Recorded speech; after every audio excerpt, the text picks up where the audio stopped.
Mon prochain invité, ben vous le reconnaissez, il vient nous voir une fois par mois, puis on ne pouvait pas échapper ou l'échapper avant les quelques jours de Noël et les vacances de Noël. Bernard Généreux, député fédéral de Montmagny, Lillet, Kamouraska, Rivière-du-Loup, bonjour. Bon matin, Michel, bon matin. Comment ça va? Ça va très bien, toi-même? Oui. Ça marche, vos affaires? Je suis en pleine forme. Comment ça marche, nos affaires? Ouais, Ça marche, parce que vous n'avez pas les bas pareils. Regarde ça, toi.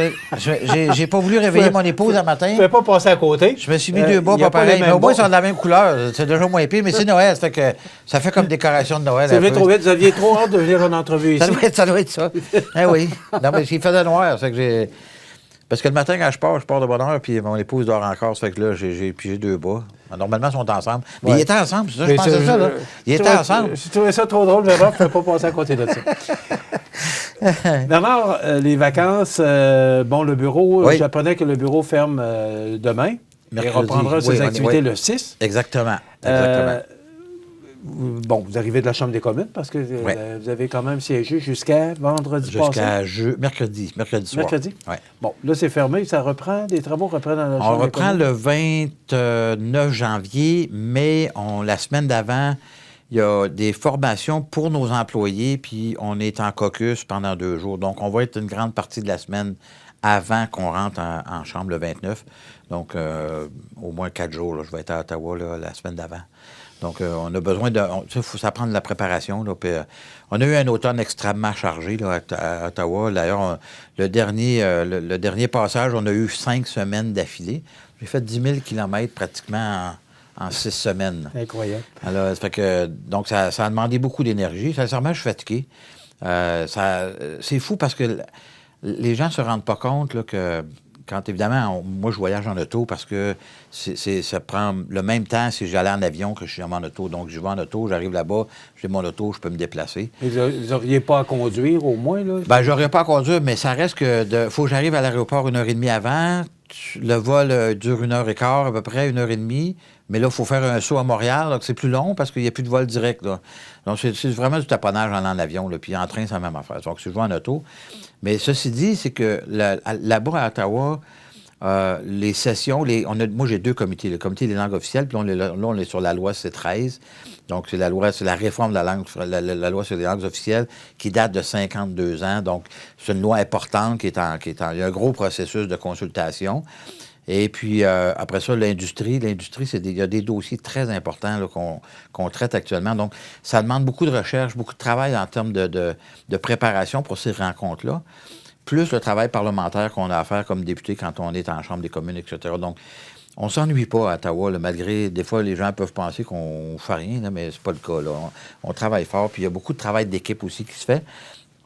Donc, tout ça, ça demande de l'énergie. Puis des fois, on peut travailler jusqu'à 8-9 heures le soir. On commence à 7 heures le matin, 8 heures le matin. Donc, ça fait des longues journées.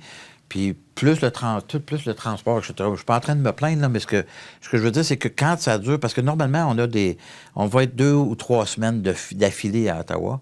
Là, on a été 5 semaines d'affilée. Donc, puis mon épouse n'est pas montée à Ottawa. L'événement là, que vous aviez organisé les 13 et 14 octobre. En plus, on a un automne. En fait, il faut remonter là, à l'élection de 2021. Hein, c'est bien ça, de 2021. On n'a pas arrêté. Là. On n'a vraiment pas arrêté beaucoup. On a travaillé très, très fort. Puis, pas juste moi, toute mon équipe. Là. Puis là, on a eu des changements de personnel. Comme tu as su, peut-être, Mireille est rendue chez ADSL. Donc, les Arts de la Seine. Et Annie Boutin est rendue pour le gouvernement du Québec. Ça fait qu'on a eu à remplacer ces personnes-là à travers de tout ce qui est arrivé durant l'automne. Vous avez le même problème, vous aussi, que... Oui, c'est la même chose. Vous le vivez, vous aussi. C'est la même chose. On a été très, très chanceux. Par exemple, on a engagé une demoiselle qui s'appelle Anne. C'est une jeune Vietnamienne, début trentaine, là, super fine, super gentille, puis très compétente. Elle fait pas longtemps qu'elle est au Canada. Je pense que ça fait 3 ans qu'elle est au Canada, quelque chose comme ça. En tout cas, elle est vraiment... Puis là, elle reste à... Écoute, c'était en haut, là, en haut de Montmagny. J'ai oublié le village, mais en tout cas, elle est avec son chum, ils se sont achetés une fermette. Ils réalisent un rêve, eux autres, là. En tout cas, le timing était vraiment bon. Puis on a engagé aussi Carole Gagné, qui est une dame de Montmagny ici, que plusieurs connaissent sûrement, qui a travaillé... qui a déjà été propriétaire de oui, de absolument, Maison qui a déjà Rousseau, été la propriétaire de Maison Rousseau. Donc, service à la clientèle exceptionnel, là, vraiment... On connaît bien Carole. Oui, non, sérieusement, je pense qu'on était vraiment chanceux de tomber sur ces 2 personnes-là personnes-là. Puis j'en profite pour remercier Mireille et Annie qui ont travaillé pour moi pendant, Mireille, 6 ans. Annie, presque plus que ça même. Donc, ils ont fait un travail exceptionnel, ces personnes-là, dans mon bureau. Puis moi, je me dis qu'on a la meilleure équipe au Canada, c'est pas compliqué, avec Annie, puis Denise à Ottawa, à Rivière-du-Loup, Virginie. On fait un beau travail. Puis la cohésion d'équipe est extraordinaire. C'est important, là, parce que c'est ça qui nous permet de partager. Parce que, tu sais, des fois, il y en a qui vont régler des codes comptés, puis ils vont dire, ah, OK, non, je vais garder ça pour moi, je sais maintenant comment faire, mais ils ne veulent pas nécessairement le partager. C'est important de partager ce qu'on vit dans nos bureaux, parce qu'on a 2 bureaux, puis même à Ottawa. Donc, il faut absolument qu'on partage ces expériences-là ensemble. Et ça, on a la chance, nous autres, d'être capables de faire ça, puis d'avoir la capacité d'absorber ces informations-là pour être capable de bien servir la population. Et en parlant de service à la population, là, on est rendu maintenant des services gouvernementaux, on n'est plus des services de députés, là. On règle des cas de plus en plus lourds, puis de plus en plus importants. Puis en immigration, au niveau de l'assurance-emploi, écoute, les vols d'identité, écoute, c'est pas des dossiers qui sont simples. Il faut absolument qu'on travaille tout le monde ensemble pour être capable de bien servir la population. Et sérieusement, je pense qu'on fait un très bon travail là-dessus. Là. Je dis on, exclut la personne qui parle, là, je parle des employés. Là. Et Bernard, est-ce qu'on pourrait dire que oui, vous avez la meilleure équipe au Canada parce que vous êtes spécial à suivre, là? Oui, oui. Puis en plus, c'est quoi? Parce que comme député, vous avez eu l'événement économique le 13 et 14 octobre. C'était pas simple. C'était une première fois. Un gros première expérience. Sur un budget de 130 000 Mais en plus, c'est qu'à un moment donné, vous avez fait des vidéos, vous alliez dans les entreprises, les fermes. On va commencer l'année prochaine. Alors, on reprend notre rythme. On avait ralenti un peu là, durant la COVID. Vous couvrez bien votre territoire, vous assistez. Vous ne manquez pas beaucoup d'événements. Tu ne m'as pas compris. On avait ralenti durant la COVID, mais on va reprendre notre rythme l'année prochaine. Ça va être effrayant. Mais non, mais ça, par exemple, comme député, Bernard, vous êtes, pour suivre l'actualité, là, vous êtes un des rares députés qui s'implique autant dans ce qu'on parle, les vidéos et tout ça. On travaille ça vous très prend fort. du temps pour faire ça, ça Absolument. vous prend de l'énergie, ça prend des équipes. La soirée économique que vous avez organisée, en passant, est-ce qu'il y aura une deuxième édition? Bien, peut-être, mais il faut que je reparle avec... justement, on a un 5 à 7. Demain, c'est drôle que tu me parles de ça. On a un 5 à 7 avec les 2 députés provinciaux, avec toutes nos équipes. Parce que, tu vois, là, on ne peut pas travailler en silo. Il faut absolument qu'on travaille ensemble de façon... Puis, j'avais pas vraiment appris cette initiative-là non plus la dernière fois avec Marie-Ève puis Denis Tardy. Puis je me suis déploré ça de ne pas l'avoir fait. Là, je leur ai tout de suite lancé l'invitation pour qu'on se réunisse tout le monde parce qu'on a tout du personnel qui ne se connaissent pas.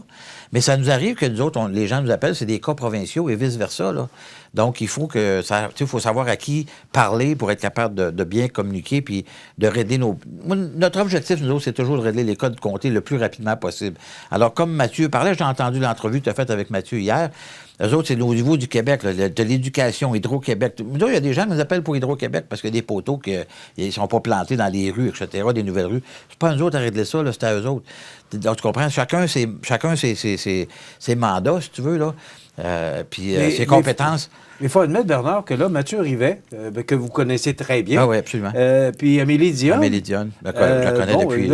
J'enlève rien aux 2 autres députés, là. Non, je les connaissais très bien aussi, Marie-Ève, mais je n'avais pas pris l'initiative que nos équipes apprennent à se connaître. Alors, demain, on a un 5 à 7, tout le monde ensemble, à Saint-Pascal, où on va apprendre à se connaître. Se présenter, parce que moi, je ne les connais pas vraiment, les employés, parce que c'est des nouveaux, là, ils viennent tous d'arriver. Donc, c'est une occasion là, qu'on a de travailler ensemble. Parce que l'important, là, nos rôles de départ, là, des députés, là, c'est de représenter les gens de notre comté. Ça, c'est la règle numéro 1. Si tu n'as pas compris cette règle-là, va-t'en pas en politique. Là. On est là pour régler les cas des gens dans notre comté. Ça, c'est la priorité absolue en politique. Après ça, tu peux aller à Québec, tu peux aller à Ottawa, tu peux essayer de faire des politiques, changer le monde si tu veux. Là. Mais au départ, il faut que tu sois là pour que tu règles les problèmes des gens, parce que des problèmes, il y en a, puis les gens, ils les vivent à tous les jours. Et il y en a de toutes sortes. Puis je te le dis, là, de plus en plus, les cas deviennent de plus en plus lourds. L'appareil gouvernemental à Ottawa, elle est brisée. Là. Il y a 70 000 fonctionnaires de plus depuis que Trudeau est là, depuis 2015. 70 000 fonctionnaires à travers le Canada de plus. On n'a jamais eu un système d'immigration aussi mal foutu qu'actuellement. Les passeports, c'est encore l'enfer. Là. Je veux dire, c'est moins pire un peu, mais ça a été épouvantable au printemps. Ils sont pas capables de donner des services à la population. L'Agence de revenus du Canada, écoute, le travail des questions à savoir pourquoi. On sous-estime au moment où on se parle le travail à distance. À Ottawa, là, 80 des employés sont encore à la maison. Ils travaillent encore plein temps à la maison. Ils sont pas dans leur bureau. Tu sais que, regarde, tu travailles ici avec Jean, avec ton épouse, les autres personnes qui sont dans ton équipe. Vous avez une cohésion parce que vous êtes là ensemble, vous êtes capable de vous... Tu sais, vous parlez. Nous autres, c'est la même chose, là. Quand on travaille, on est en équipe, on travaille, on n'est pas à distance, on est ensemble. Il y a une cohésion, là, productive de fait d'être ensemble puis de travailler ensemble. Je le vis dans mon bureau, dans mes entreprises. Quand les gens sont à l'extérieur puis qui travaillent chez eux, on n'a pas la même cohésion. C'est impossible. L'être humain, il est fait pour communiquer. C'est sûr. Puis on communique beaucoup mieux quand on est en présence que quand on est en avant d'un ordinateur. Il y en a un qui ouvre sa caméra, l'autre ne l'ouvre pas, tu entends des sons, toutes sortes de patentes. Tu sais, il y a tout pour te déconcentrer.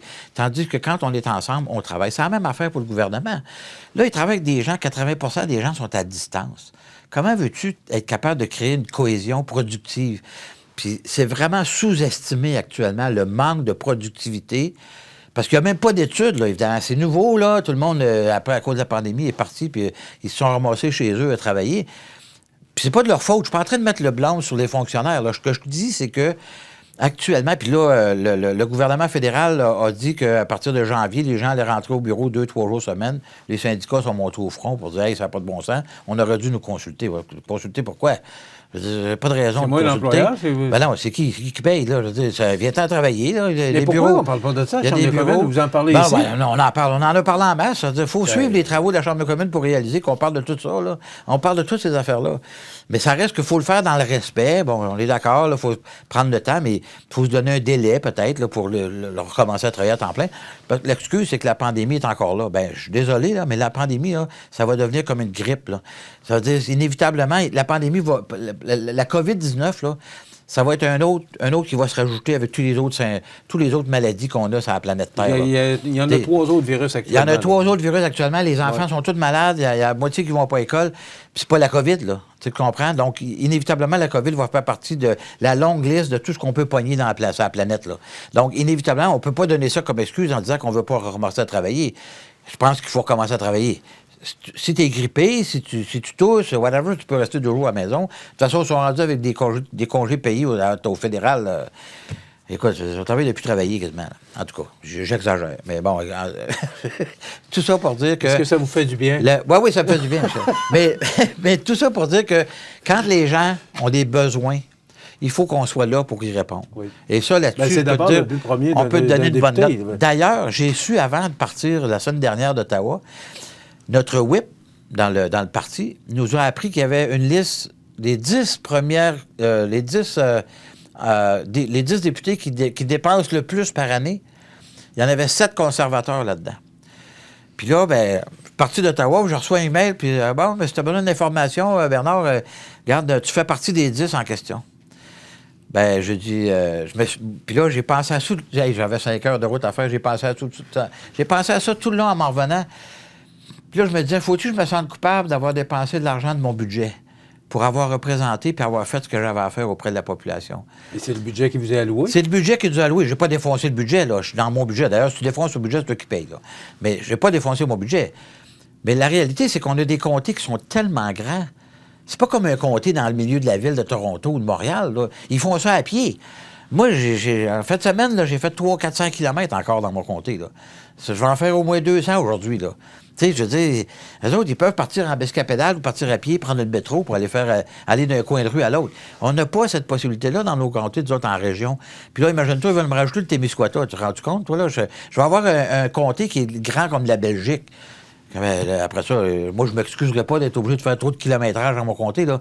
Ma job, c'est de représenter les gens. Vous êtes pas actif comparativement à certains députés. Je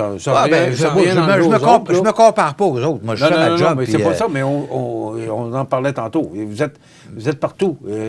Bon, les vidéos, vous n'aviez pas besoin de faire ça, là. Non, bon, il n'y a jamais personne. Il n'y a jamais personne qui m'a demandé de faire ça. C'est ça. Mais moi, j'ai comme principe que la région que l'on représente, on doit en être fier. Puis, pour exprimer cette fierté-là, qui de mieux que les gens qui la composent?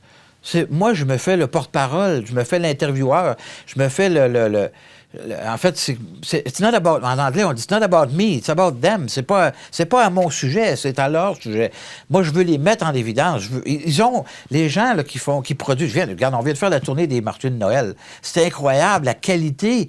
Écoute, moi, j'ai dépassé cette année des marchés de Noël. Je me suis dit, je vais acheter, puis j'ai acheté plein de nourriture, parce que je vais avoir de la visite à Noël. Ça fait que je veux leur faire goûter ma région. J'ai acheté des petits pots de toutes sortes d'affaires, mais c'est tous des producteurs locaux. Ils font de plus en plus de transformation. Ils sont fiers de leurs produits, mais moi, tout ce que je fais, c'est de les mettre en évidence. Regarde, ça me coûte rien de faire ça, moi. T'as raison, je suis pas obligé de faire ça, mais ça me fait plaisir de le faire, puis je suis content de contribuer à leur réussite. Mais là, le temps passe vite, là, puis on avait quelques sujets à toucher, mais est-ce que c'était quand vous étiez, avant de devenir député, bon, vous avez été maire, là, oui. Mais est-ce que c'était dans vos objectifs? Est-ce que quand vous avez été maire de la Pocatière, vous aviez les mêmes objectifs? Est-ce que vous avez développé ça en étant député? Je pense que j'ai développé ça en étant député. Annie Francoeur est un peu responsable de ça, d'ailleurs.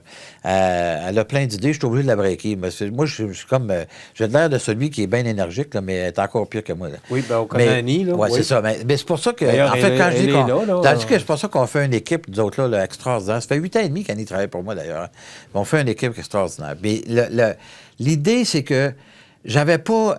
Quand j'étais maire de la Pocatière, ça s'est passé, ça a duré seulement 4 ans, mais j'ai été aussi extrêmement actif. On a fait près de 20 millions de projets, dont le Centre Bombardier, quand j'étais maire de la Pocatière. En l'espace de 4 ans, là, on a parti le projet, puis on l'a réalisé, puis on l'a inauguré avant que je parte, là. Donc, construire une aréna de 12-14 millions, ça avait coûté à l'époque, là. Aujourd'hui, qui en coûterait probablement 30, là, pour faire la même affaire, là.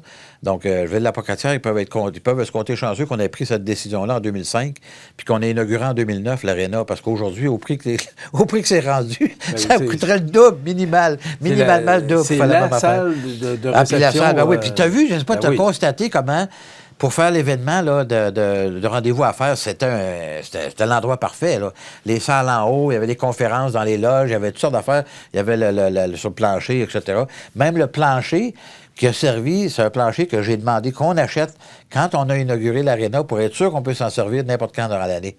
On avait déjà prévu ça à ce moment-là. Dans l'aréna, le plancher en bois qui est isolé par ailleurs, hein, même si, bon, il y a des gens qui ont trouvé qu'il faisait froid un peu pour les pieds, là, mais c'est un plancher qui est avec un styrofoam pour mettre sur la glace. Ouais, mais c'est d'abord une patinoire. Hein, absolument. Mais au départ, quand on a construit le Centre Bombardier, moi, dans ma tête, tu as déjà compris qu'on aurait un plancher pour être capable de faire des événements durant la période d'hiver, même s'il y avait la glace. Il n'y a pas d'autre place à la Pocatière pour des salles de réception? Il y en a. Il y a la salle de Gagnon, mais des salles, des vraies. En fait, la salle de l'Âge d'Or est quand même une belle salle. Là, ils l'ont rénovée d'ailleurs. Ils viennent avec Nouveaux Horizons, un programme. Puis ça me fait penser, je vous l'ai dit tantôt, on n'est pas juste les 10 premiers à dépenser le plus d'argent. Là. Quand on regarde Nouveaux Horizons, les emplois d'été Canada, on est dans les top 10 là, de tous les gens qui reçoivent ces subventions-là.